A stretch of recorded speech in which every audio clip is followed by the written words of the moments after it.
The Story of Civilization, Volume 4, The Age of Faith, Part 2, by Will Durant. Continued, Cassette 9, Side 2. After divers delays, the Armada arrived before Constantinople on June 24, 1203.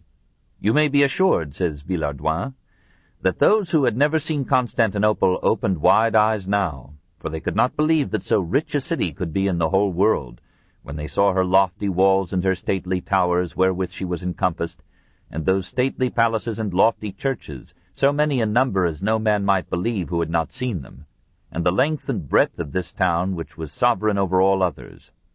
And know that there was no man among us so bold but that his flesh crept at the sight, and therein was no marvel, for never did any man undertake so great a business as this assault of ours since the beginning of the world. An ultimatum was delivered to Alexius III. He must restore the empire to his blinded brother or to the young Alexius, who accompanied the fleet. When he refused, the Crusaders landed against weak opposition before the walls of the city, and the aged Dandolo was the first to touch the shore.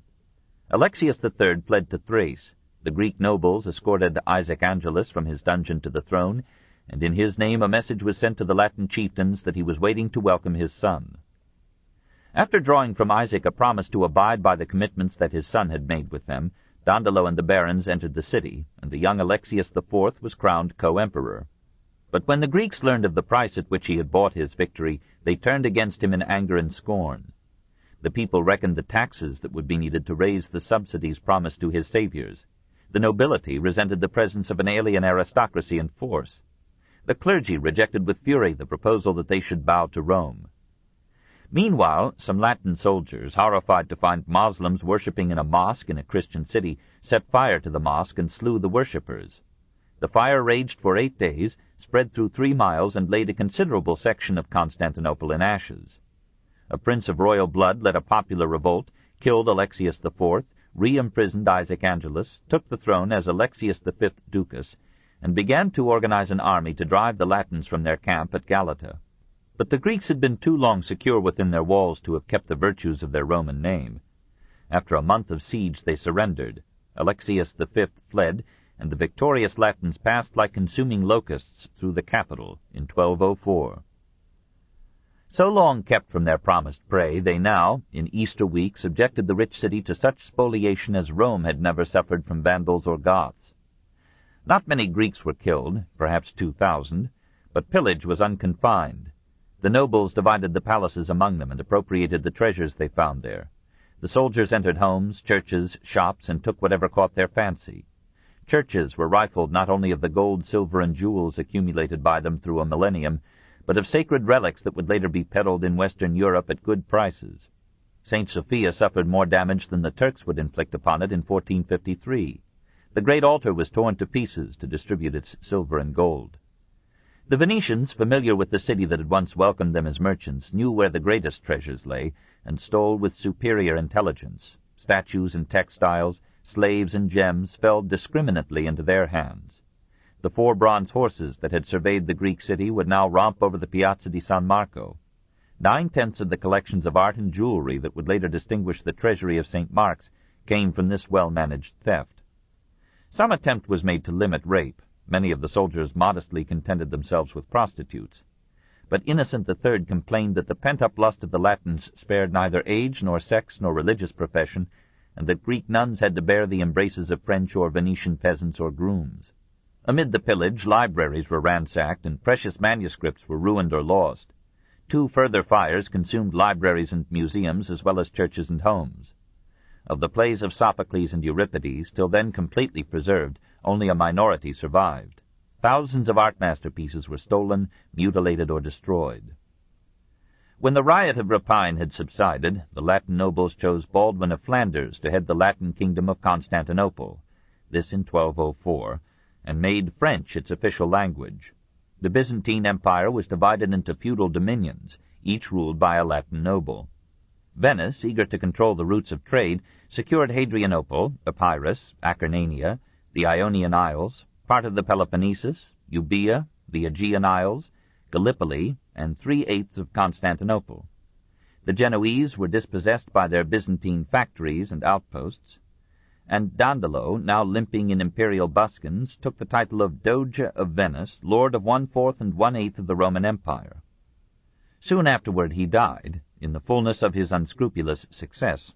The Greek clergy were mostly replaced by Latins, in some cases precipitated into holy orders for the occasion, and Innocent III, still protesting against the attack, accepted with grace the formal reunion of the Greek with the Latin Church. Most of the Crusaders returned home with their spoils. Some settled in the new dominions. Only a handful reached Palestine, and without effect. Perhaps the Crusaders thought that Constantinople in their hands would be a stronger base against the Turks than Byzantium had been. But generations of strife between the Latins and the Greeks now absorbed the vitality of the Greek world. The Byzantine Empire never recovered from the blow, and the capture of Constantinople by the Latins prepared, across 2 centuries, its capture by the Turks. 8. The collapse of the Crusades, 1212 to 1291. The scandal of the Fourth Crusade, added in a decade to the failure of the Third, gave no comfort to a Christian faith soon to be faced with the rediscovery of Aristotle and the subtle rationalism of Averroes. Thinkers were much exercised to explain why God had allowed the defeat of his defenders in so holy a cause, and had granted success only to Venetian villainy.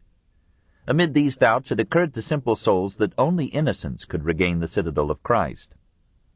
In 1212, a German youth, vaguely known to history as Nicholas, announced that God had commissioned him to lead a crusade of children to the Holy Land. Priests as well as laity condemned him, but the idea spread readily in an age even more subject than most to waves of emotional enthusiasm. Parents struggled to deter their children, but thousands of boys, and some girls in boys' clothing, averaging 12 years, slipped away and followed Nicholas, perhaps glad to escape from the monarchy of the home to the freedom of the road. The swarm of 30,000 children, leaving mostly from Cologne, passed down the Rhine and over the Alps. Many died of hunger. Some stragglers were eaten by wolves. Thieves mingled with the marchers and stole their clothing and food. The survivors reached Genoa, where the earthy Italians laughed them into doubt. No ships would carry them to Palestine, and when they appealed to Innocent III, he gently told them to go home. Some marched disconsolately back over the Alps. Many settled in Genoa and learned the ways of a commercial world. In France, in the same year, a 12-year-old shepherd named Stephen came to Philip Augustus and announced that Christ, appearing to him while he tended his flock, had bidden him lead a children's crusade to Palestine. The king ordered him to return to his muttons. Nevertheless, 20,000 youngsters gathered to follow Stephen's lead. They made their way across France to Marseille, where Stephen had promised them the ocean would divide to let them reach Palestine dry-shod. It failed them, but 2 ship owners offered to take them to their destination without charge. They crowded into 7 ships and sailed forth singing hymns of victory. 2 of the ships were wrecked off Sardinia with the loss of all on board. The other children were brought to Tunisia or Egypt, where they were sold as slaves. The ship owners were hanged by order of Frederick II. 3 years later, Innocent III, at the Fourth Lateran Council, again appealed to Europe to recover the land of Christ, and returned to the plan that Venice had frustrated, an attack upon Egypt. In 1217, the Fifth Crusade left Germany, Austria, and Hungary under the Hungarian King Andrew, and safely reached Damietta, at the easternmost mouth of the Nile. The city fell after a year's siege, and Malik al-Kamil, the new Sultan of Egypt and Syria, offered terms of peace. The surrender of most of Jerusalem, the liberation of Christian prisoners, the return of the true cross. The Crusaders demanded an indemnity as well, which al-Kamil refused. The war was resumed, but went badly. Expected reinforcements did not come. Finally, an 8-year truce was signed that gave the Crusaders the true cross, but restored Damietta to the Moslems and required the evacuation of all Christian troops from Egyptian soil. The Crusaders blamed their tragedy upon Frederick II, the young emperor of Germany and Italy. He had taken the Crusaders' vow in 1215 and had promised to join the besiegers at Damietta. But political complications in Italy, and perhaps an inadequate faith, detained him. In 1228, while excommunicate for his delays, Frederick set out on the Sixth Crusade. Arrived in Palestine, he received no help from the good Christians there, who shunned an outlaw from the church. He sent emissaries to al-Kamil, who was now leading the Saracen army at Nablus. Al-Kamil replied courteously, and the Sultan's ambassador, Fakhruddin, was impressed by Frederick's knowledge of the Arabic language, literature, science, and philosophy. The two rulers entered into a friendly exchange of compliments and ideas, and to the astonishment of both Christendom and Islam, they signed a treaty in 1229 by which Al-Kamil ceded to Frederick Acre, Jaffa, Sidon, Nazareth, Bethlehem, and all of Jerusalem, except the enclosure, sacred to Islam, containing the Dome of the Rock. Christian pilgrims were to be admitted to this enclosure to perform their prayers on the site of Solomon's Temple, and similar rights were to be enjoyed by Mohammedans in Bethlehem. All prisoners on either side were to be released, and for 10 years and 10 months each side pledged itself to peace. The excommunicate emperor had succeeded where for a century Christendom had failed. The two cultures, brought together for a moment in mutual understanding and respect, had found it possible to be friends. The Christians of the Holy Land rejoiced, but Pope Gregory IX denounced the pact as an insult to Christendom and refused to ratify it. After Frederick's departure, the Christian nobility of Palestine took control of Jerusalem and allied the Christian power in Asia with the Moslem ruler of Damascus against the Egyptian Sultan in 1244. The latter called to his aid the Khwarezmian Turks, who captured Jerusalem, plundered it, and massacred a large number of its inhabitants. 2 months later, Baibars defeated the Christians at Gaza, and Jerusalem once more fell to Islam in October 1244. While Innocent IV preached a crusade against Frederick II, and offered to all who would war against the emperor in Italy the same indulgences and privileges granted to those who served in the Holy Land, the saintly Louis IX of France organized the Seventh Crusade. Shortly after the fall of Jerusalem, he took the cross and persuaded his nobles to do likewise. To certain reluctant ones at Christmas he presented costly garments bearing an inwoven cross. He labored to reconcile Innocent with Frederick, so that a united Europe might support the crusade. Innocent refused.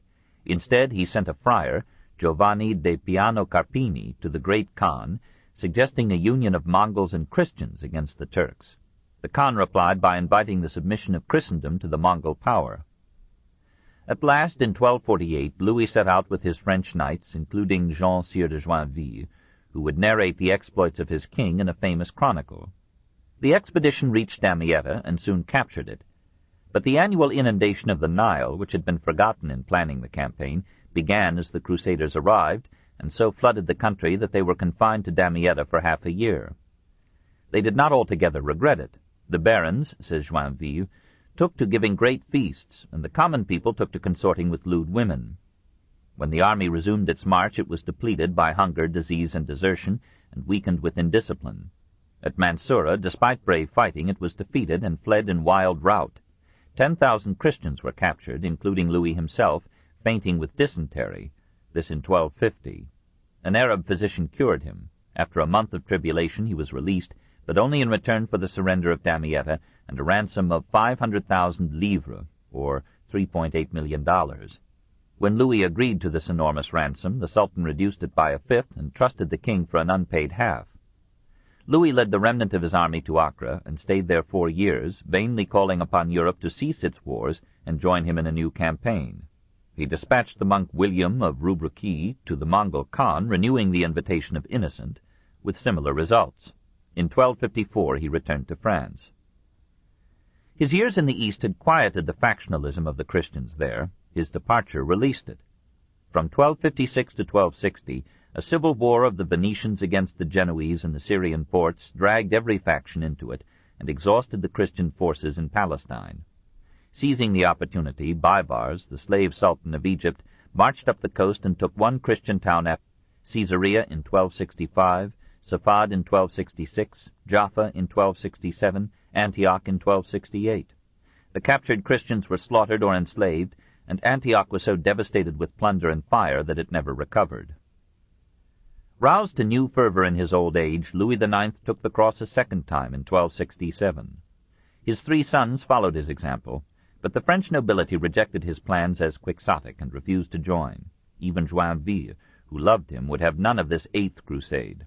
This time the king, wise in government and foolish in war, landed his inadequate forces in Tunisia, hoping to convert its bey to Christianity and to attack Egypt from the west. He had hardly touched African soil when he fell sick of a flux in the stomach, and died with the word Jerusalem on his lips in 1270. A year later, Prince Edward of England landed at Acre, bravely led some futile sallies, and hurried back to accept the English crown. The final disaster came when some Christian adventurers robbed a Moslem caravan in Syria, hanged 19 Moslem merchants, and sacked several Moslem towns. Sultan Khalil demanded satisfaction. Receiving none, he marched against Acre, the strongest Christian outpost in Palestine. Taking it after a siege of 43 days, he allowed his men to massacre or enslave 60,000 prisoners, this in 1291. Tyre, Sidon, Haifa, and Beirut fell soon afterward. The Latin kingdom of Jerusalem maintained a ghostly existence for a time in the titles of vain potentates, and for 2 centuries a few adventurers or enthusiasts embarked upon sporadic and futile efforts to resume the great debate. But Europe knew that the Crusades had come to an end. 9. The results of the Crusades.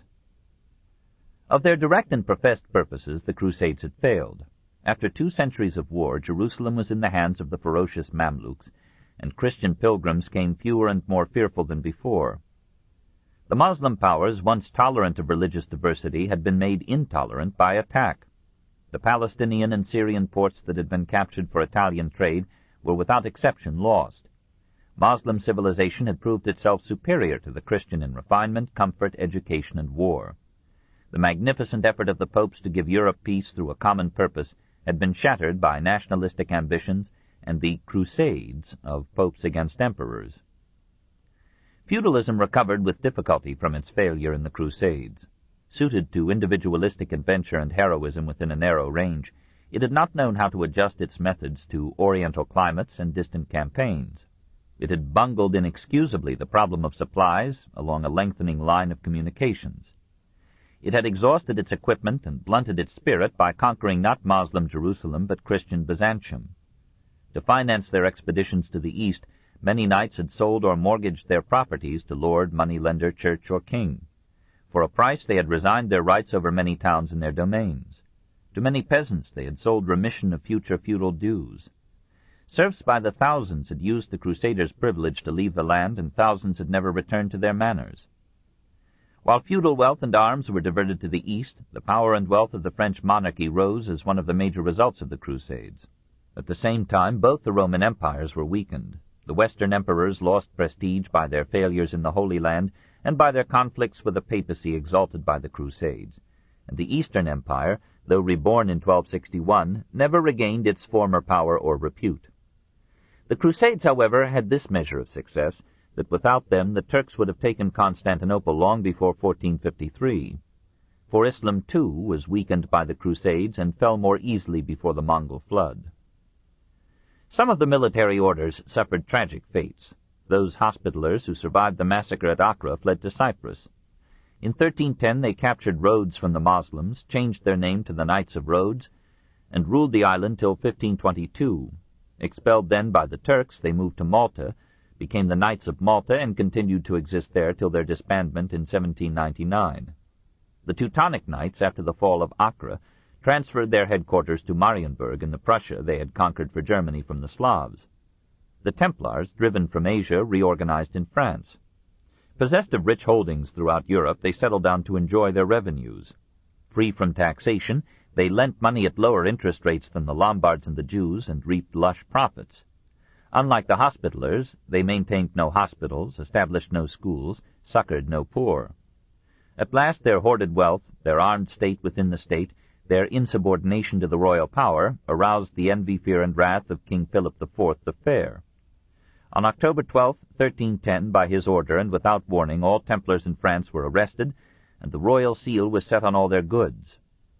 Philip accused them of indulging homosexual lusts, of having lost their Christian faith through long contact with Islam, of denying Christ and spitting upon the cross, of worshipping idols, of being in secret league with the Moslems, and of having repeatedly betrayed the Christian cause.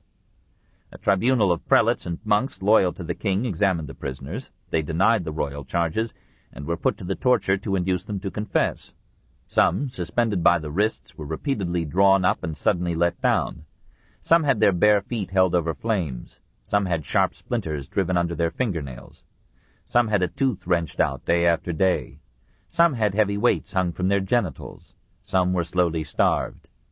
In many cases all these devices were used, so that most of the prisoners, when examined again, were weak to the point of death.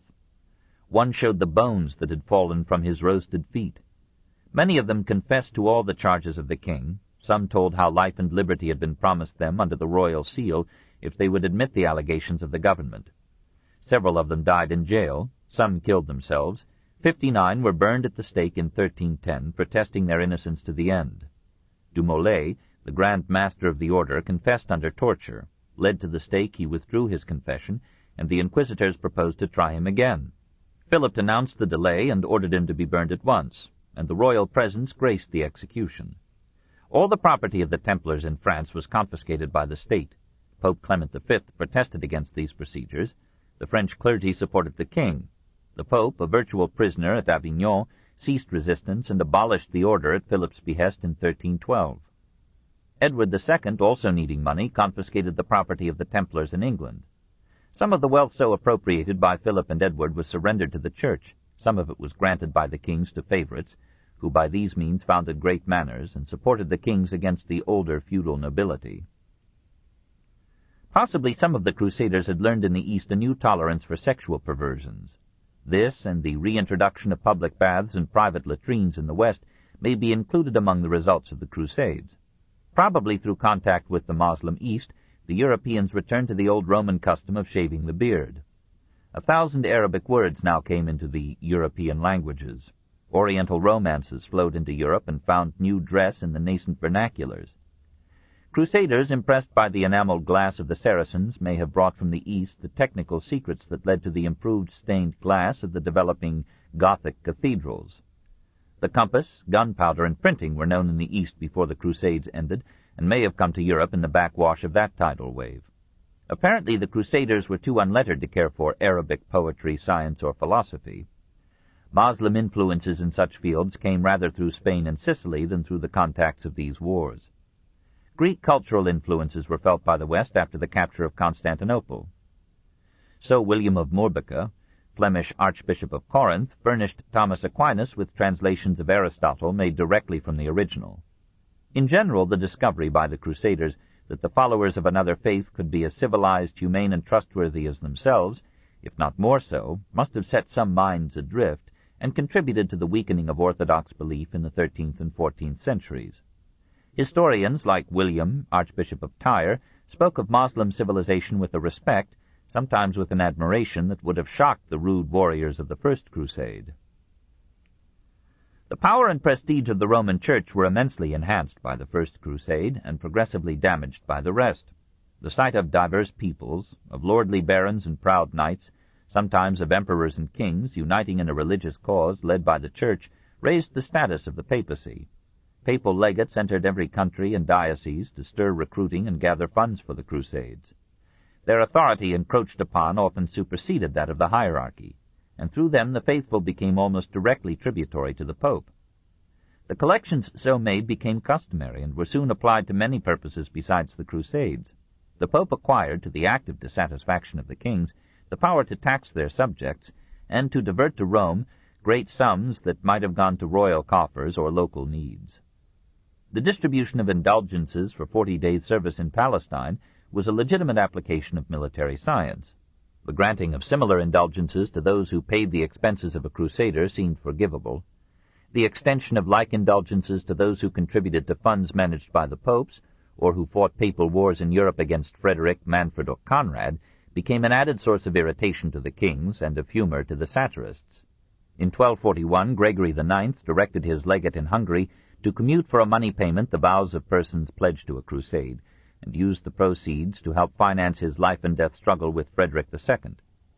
Provençal troubadours criticized the Church for diverting aid from Palestine by offering equal indulgences for a crusade against the Albigensian heretics in France. The faithful wondered, says Matthew Paris, that the same plenary remission of sins was promised for shedding Christian as for shedding infidel blood. Many landowners, to finance their crusade, sold or mortgaged their property to churches or monasteries to raise liquid funds. Some monasteries in this way acquired vast estates. When the failure of the Crusades lowered the prestige of the Church, her wealth became a ready target of royal envy, popular resentment, and critical rebuke. Some attributed the disasters of Louis IX in 1250 to the simultaneous campaign of Innocent IV against Frederick II. Emboldened skeptics argued that the failure of the Crusades refuted the claims of the Pope to be God's vicar or representative on earth. When, after 1250, monks solicited funds for further crusades, some of their hearers, in humor or bitterness, summoned beggars and gave them alms in the name of Mohammed, for Mohammed, they said, had shown himself stronger than Christ. Next to the weakening of Christian belief, the chief effect of the Crusades was to stimulate the secular life of Europe by acquaintance with Moslem commerce and industry. War does one good: it teaches people geography. The Italian merchants who throve on the Crusades learned to make good charts of the Mediterranean. The monkish chroniclers who accompanied the knights received and transmitted a new conception of the vastness and variety of Asia. The zest for exploration and travel was stirred, and Baedekers appeared to guide pilgrims to and through the Holy Land. Christian physicians learned from Jewish and Moslem practitioners, and surgery profited from the Crusades. Trade followed the cross, and perhaps the cross was guided by trade. The knights lost Palestine, but the Italian merchant fleets won control of the Mediterranean, not only from Islam but from Byzantium as well. Venice, Genoa, Pisa, Amalfi, Marseille, Barcelona had already traded with the Moslem East, the Bosporus and the Black Sea, but this traffic was immensely enlarged by the Crusades. The Venetian conquest of Constantinople, the transport of pilgrims and warriors to Palestine, the purveyance of supplies to Christians and others in the East, the importation of Oriental products into Europe, all these supported a degree of commerce and maritime transport unknown since the most flourishing days of imperial Rome. Silks, sugar, spices, pepper, ginger, cloves, cinnamon, rare luxuries in 11th century Europe, came to it now in delightful abundance. Plants, crops, and trees already known to Europe from Moslem Spain were now more widely transplanted from Orient to Occident. Maize, rice, sesame, carob, lemons, melons, peaches, apricots, cherries, dates. Shallot and scallion were named from the port, Ascalon, that shipped them from the east to the west. And apricots were long known as Damascus plums. Damasks, muslins, satins, velvets, tapestries, rugs, dyes, powders, scents, and gems came from Islam to adorn or sweeten feudal and bourgeois homes and flesh. Mirrors of glass plated with metallic film now replaced those of polished bronze or steel. Europe learned from the East to refine sugar and make Venetian glass. New markets in the East developed Italian and Flemish industry and promoted the growth of towns and the middle class. Better techniques of banking were introduced from Byzantium and Islam. New forms and instruments of credit appeared. More money circulated, more ideas, more men. The Crusades had begun with an agricultural feudalism inspired by German barbarism crossed with religious sentiment. They ended with the rise of industry and the expansion of commerce in an economic revolution that heralded and financed the Renaissance. Chapter 24. The Economic Revolution, 1066 to 1300. 1. The Revival of Commerce. Every cultural flowering finds root and nourishment in an expansion of commerce and industry. Moslem seizure of eastern and southern Mediterranean ports and trade, Moslem, Viking, and Magyar raids, political disorder under the successors of Charlemagne, had driven European economic and mental life to nadir in the 9th and 10th centuries. The feudal protection and reorganization of agriculture, the taming of Norse pirates into Norman peasants and merchants, the repulsion conversion of the Huns, the recapture of the Mediterranean by Italian trade, the reopening of the Levant by the Crusades, and the awakening of contact by the West with the more advanced civilizations of Islam and Byzantium, provided in the 12th century the opportunity and stimulus for the recovery of Europe, and supplied the material means for the cultural blossoming of the 12th century and the medieval meridian of the 13th. For society, as well as for an individual, primum est edere, deinde philosopheri. Eating must come before philosophy, wealth before art. The first step in the economic revival was the removal of restraints on internal trade. Short-sighted governments had levied 100 charges upon the transport and sale of goods, for entering ports, crossing bridges, using roads or rivers or canals, offering goods for purchase at markets or fairs. Feudal barons felt justified in exacting tolls on wares passing through their domains, as states do now, and some of them gave real protection and service to merchants by armed escorts and convenient hospitality. But the result of state and feudal interference was 62 toll stations on the Rhine, 74 on the Loire, 35 on the Elbe, 77 on the Danube. A merchant paid 60% of his cargo to carry it along the Rhine. Feudal wars, undisciplined soldiery, robber barons, and pirates on rivers and seas made roads and waterways a martial risk to merchants and travelers. The truce and peace of God helped land commerce by proclaiming relatively safe periods for travel. And the growing power of the kings diminished robbery, established uniform measures and weights, limited and regulated tolls, and removed tolls altogether from certain roads and markets in the time of the great fairs. Fairs were the life of medieval trade. Peddlers, of course, carried small wares from door to door. Artisans sold their products in their shops. Market days gathered sellers and buyers in the towns. Barons sheltered markets near their castles. Churches allowed them in their yards. Kings housed them in halles or stores in the capitals. But wholesale and international trade centered in the regional fairs periodically held at London and Stourbridge in England, at Paris, Lyon, Rennes, and the Champagne in France, at Lille, Ypres, Douai, and Bruges in Flanders, at Cologne, Frankfurt, Leipzig, and Lübeck in Germany, at Geneva in Switzerland, at Novgorod in Russia. The most famous and popular of these fairs took place in the county of Champagne at Lagny in January, at Bar-sur-Aube in Lent, at Provins in May and September, at Troyes in September and November. Each of these 6 fairs lasted 6 or 7 weeks, so that in sequence they provided an international market through most of the year. They were conveniently located to bring the products and merchants of France, the lowlands, and the Rhine Valley with those of Provence, Spain, Italy, Africa, and the East. Altogether they constituted a major source of French wealth and power in the 12th century. Originating as early as the 5th century in Troyes, they declined when Philip IV, from 1285 to 1314, having taken Champagne from its enlightened counts, taxed and regulated the fairs into penury. In the 13th century they gave place to maritime commerce and ports. Shipbuilding and navigation had slowly improved since Roman days. Hundreds of coastal cities had good lighthouses. Many, like Constantinople, Venice, Genoa, Marseille, Barcelona, had commodious docks. Vessels were usually small, with half a deck or none, and carrying some 30 tons, so limited they could ascend rivers far inland. Hence towns like Narbonne, Bordeaux, Nantes, Rouen, Bruges, Bremen, though some distance from the sea, were accessible to ocean-going ships and became flourishing ports. Some Mediterranean vessels were larger, carrying 600 tons and 1,500 passengers. Venice gave Louis IX a ship 108 feet long, manned by 110 men. The ancient galley was still the regular type, with high ornamental poop, 1 or 2 masts and sails, and a low hull for 2 or 3 banks of oars, which might total 200.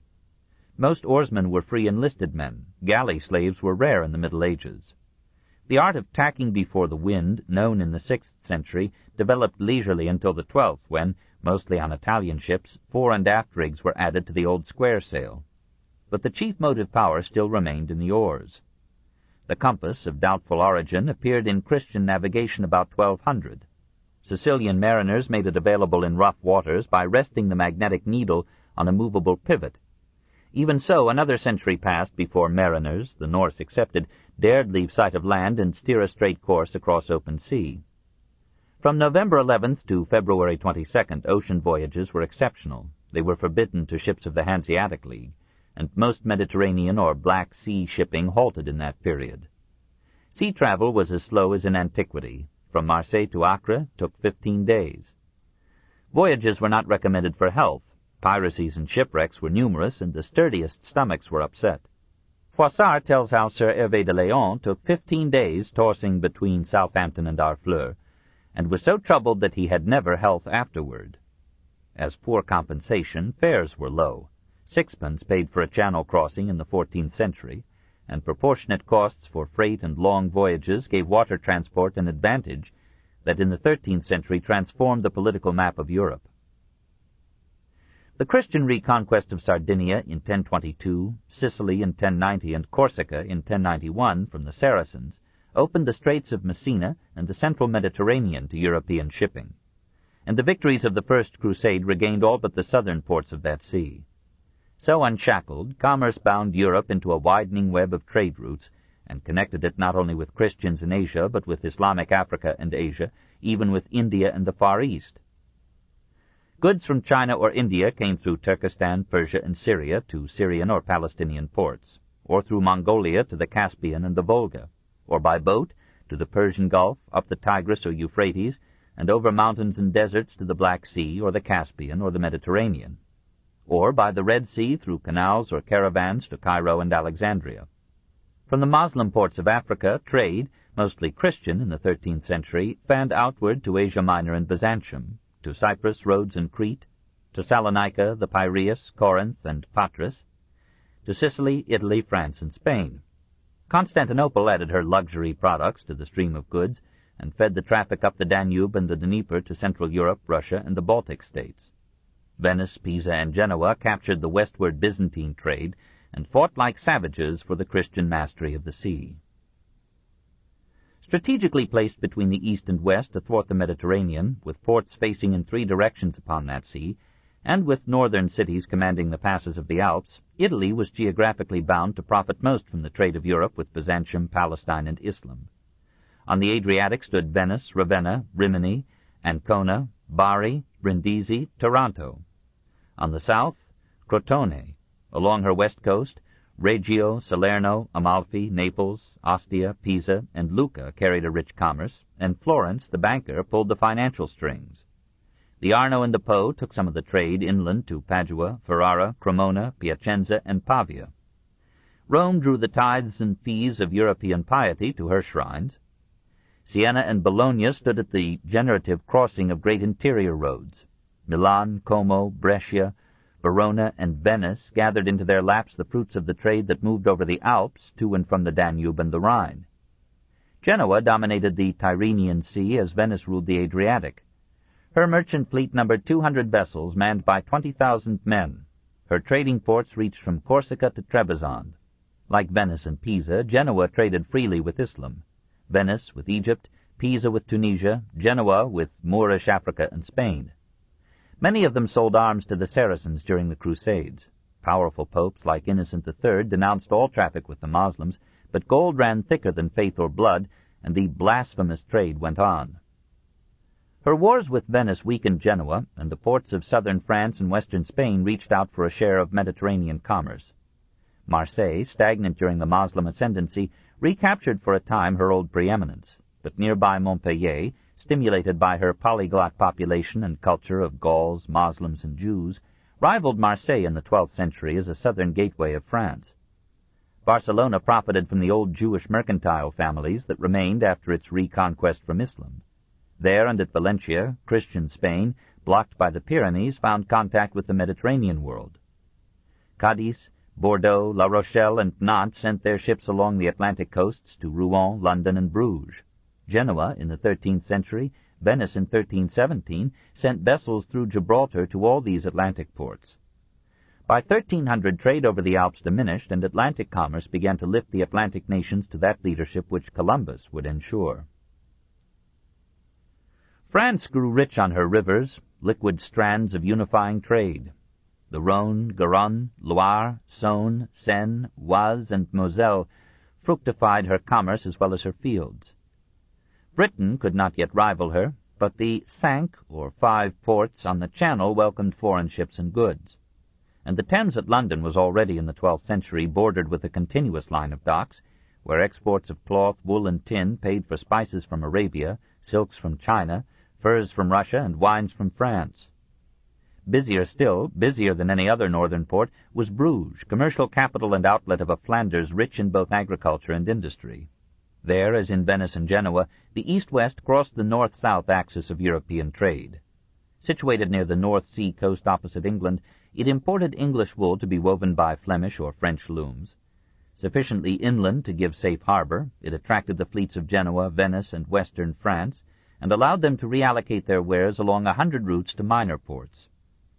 As ocean transport became safer and cheaper, overland commerce declined, and Bruges succeeded to the Champagne fairs as the northern focus of European trade. Heavy river traffic on the Meuse, the Scheldt, and the Rhine brought to Bruges the goods of western Germany and eastern France for export to Russia, Scandinavia, England, and Spain. Other towns were nourished by that river trade. Valenciennes, Cambrai, Tournai, Ghent and Antwerp on the Scheldt, Dinan, Liège, and Maestricht on the Meuse. Bruges was the chief western member of the Hanseatic League. To promote international cooperation against external competition, to arrange congenial association for merchants stationed away from home, to protect themselves from pirates, highwaymen, fluctuating currencies, defaulting debtors, tax collectors, and feudal tolls, the commercial towns of northern Europe formed in the 12th century various alliances, which the Germans called Hanses, that is, unions or guilds. London, Bruges, Ypres, Troyes, and 20 other cities formed the London Hanse. Lübeck, which had been founded in 1158 as an outpost of German war and trade with Scandinavia, entered into a similar union with Hamburg in 1210 and Bruges in 1252.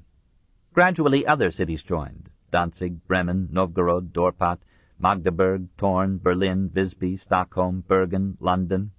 At its height in the 14th century, the League bound 52 towns. It held the mouths of all the great rivers, Rhine, Weser, Elbe, Oder, Vistula, that brought the products of Central Europe to the North or Baltic Sea. It controlled the trade of northern Europe from Rouen to Novgorod. For a long time it monopolized the herring fisheries of the Baltic and the trade of the continent with England. It established courts for the settlement of disputes among its members, defended its members against lawsuits from without, and at times waged war as an independent power. It made laws regulating the commercial operations, even the moral conduct of its member cities and men. It protected its merchants from arbitrary legislation, taxes, and fines. It enforced boycotts against offending cities. It punished default, dishonesty, or the purchase of stolen goods. It established a factory or trading post in each member city, kept its merchants under its own German laws wherever they went, and forbade them to marry foreigners. The Hanseatic League was for a century an agency of civilization. It cleared the Baltic and North Seas of pirates, dredged and straightened waterways, charted currents and tides, marked off channels, built lighthouses, ports, and canals, established and codified maritime law, and in general substituted order for chaos in northern European trade. By organizing the mercantile class into powerful associations, it protected the bourgeoisie against the barons and promoted the liberation of cities from feudal control. It sued the King of France for League goods ruined by his troops and forced the King of England to pay for masses to redeem from purgatory the souls of Hanseatic merchants drowned by Englishmen. It spread German commerce, language, and culture eastward into Prussia, Livonia, and Estonia, and made great cities of Königsberg, Libau, Memel, and Riga. It controlled the prices and qualities of goods traded in by its members, and established such a reputation for integrity that the name Easterlings, men from the East, which the English gave them, was adopted by the English as meaning sterling worth, and was in this form attached to silver or pound as meaning trustworthy or real. But in time the Hanse became an oppressor as well as a defender. It limited too tyrannically the independence of its constituents, forced cities into memberships by boycotts or violence, fought its competitors by fair means or foul. It was not above hiring pirates to injure a rival's trade. It organized its own armies and set itself up as a state within many states. It did what it could to oppress and suppress the artisan class from which it derived its wares. All laborers and many others came to fear and hate it as the most powerful of all monopolies ever engaged in the restraint of trade. When the workers of England revolted in 1381, they pursued all the Hanseatics even into church sanctuaries and murdered all those who could not say bread and cheese with a pure English accent. About 1160 the Hanse seized the Swedish island of Gotland and developed Visby as a base and bastion for the Baltic trade. Decade by decade it extended its control over the commerce and politics of Denmark, Poland, Norway, Sweden, Finland, and Russia. In 13th century Russia, reported Adam of Bremen, Hanseatic merchants are as plentiful as dung, and strive as hard to get a marten skin as if it were everlasting salvation.